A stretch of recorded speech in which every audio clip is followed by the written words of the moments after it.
Good evening, Pioneers. This is Bill Ruud, the president of Marietta College. I hope all is well as you get ready to be tucked in tonight to go to bed. I thought I'd read you a bedtime story at the same time I read and tuck in Putnam the Pile and make sure he goes to sleep. So tonight we're reading The Tales of Benjamin Bunny by Beatrix Potter.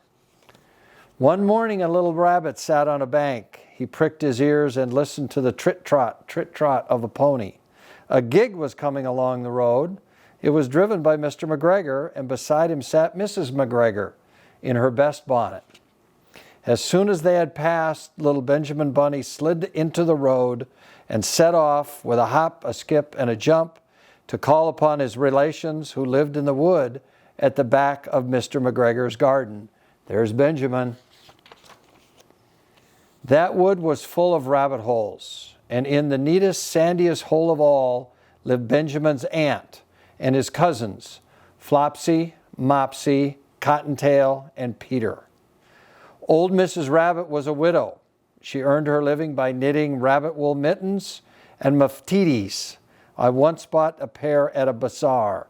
She also sold herbs and rosemary tea and rabbit tobacco, which is what we call lavender. There's old Mrs. Rabbit. Little Benjamin did not very much want to see his aunt. He came round the back of the fir tree and nearly tumbled upon the top of his cousin Peter. Peter was sitting by himself. He looked poorly and was dressed in a red cotton pocket handkerchief. "Peter," said little Benjamin in a whisper, "who has got your clothes?" And there's Peter in his wrap. Peter replied, "The scarecrow in Mrs. McGregor's garden," and described how he had been chased about the garden and dropped his shoes and his coat. Little Benjamin sat down beside his cousin and assured him that Mr. McGregor had gone out in a gig, and Mrs. McGregor also, and certainly for the day because she was wearing her best bonnet. Peter said he hoped that it would rain. At this point, old Mrs. Rabbit's voice was heard inside the rabbit hole calling, "Cottontail, Cottontail, fetch some more chamomile." Peter said he thought he might feel better if he went for a walk. And there they go for a walk.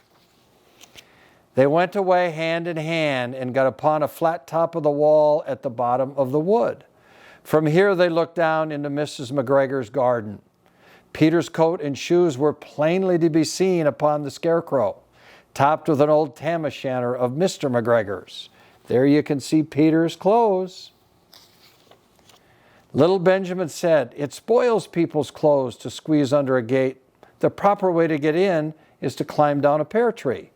Peter fell down head first, but it was of no consequence, as the bed below was newly raked and quite soft.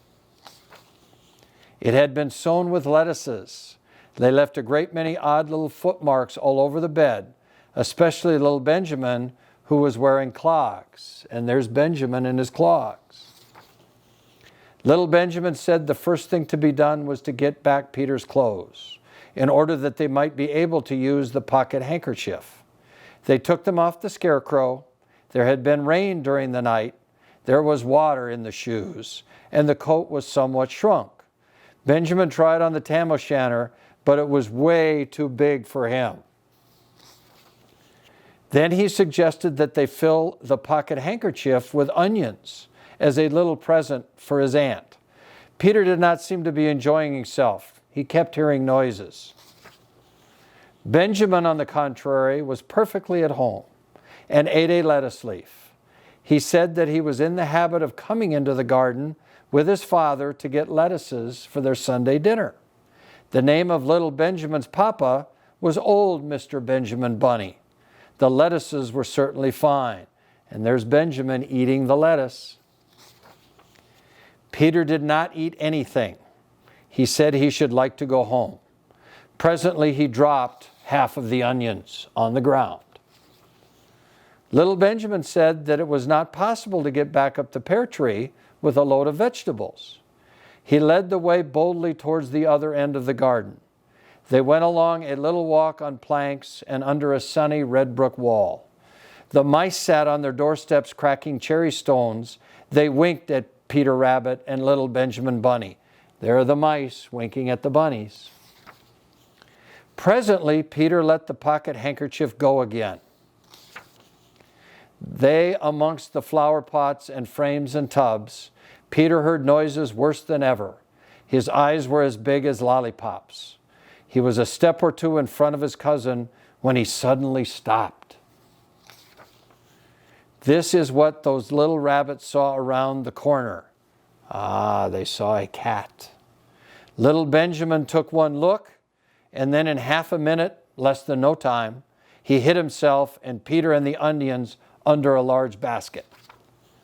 The cat got up and stretched herself and came and sniffed at the basket. Perhaps she liked the smell of onions. Anyway, she sat down on top of the basket.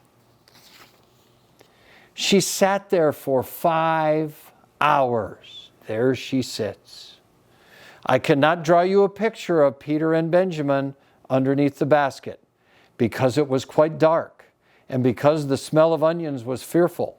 It made Peter Rabbit and little Benjamin cry. The sun got round behind the wood, and it was quite late in the afternoon, but still the cat sat upon the basket. At length there was a pitter-patter, and some bits of mortar fell from the wall above. The cat looked up and saw old Mr. Benjamin Bunny prancing along the top of the wall of the upper terrace. He was smoking a pipe of rabbit tobacco and had a little switch in his hand. He was looking for his son, Benjamin Bunny. Old Mr. Bunny had no opinion whatever of cats. He took a treacherous jump off the wall onto the top of the cat and cuffed it off the basket and kicked it into the greenhouse and scratching off a handful of fur. The cat was too much surprised to scratch back. Mr. Bunny and the cat. When old Mr. Bunny had driven the cat into the greenhouse, he locked the door. Then he came back to the basket and took out his son Benjamin by the ears and spanked him with the little switch. Then he took out his nephew Peter. Then he took out the handkerchief with onions and marched out of the garden. When Mr. McGregor returned about half an hour later, he observed several things which perplexed him. It looked as though some person had been walking all over the garden in a pair of clogs. Only the footmarks were too ridiculously little. Also, he could not understand how the cat could have managed to shut herself up inside the greenhouse, locking the door upon the outside. When Peter got home, his mother forgave him because she was so glad to see that he had found his shoes and his coat. Cottontail and Peter folded up the pocket handkerchief, and old Mrs. Rabbit strung up the onions and hung them from the kitchen ceiling with the bunches of herbs and the rabbit tobacco, and everybody was home happily. Good night, Pios, and good night, Putnam.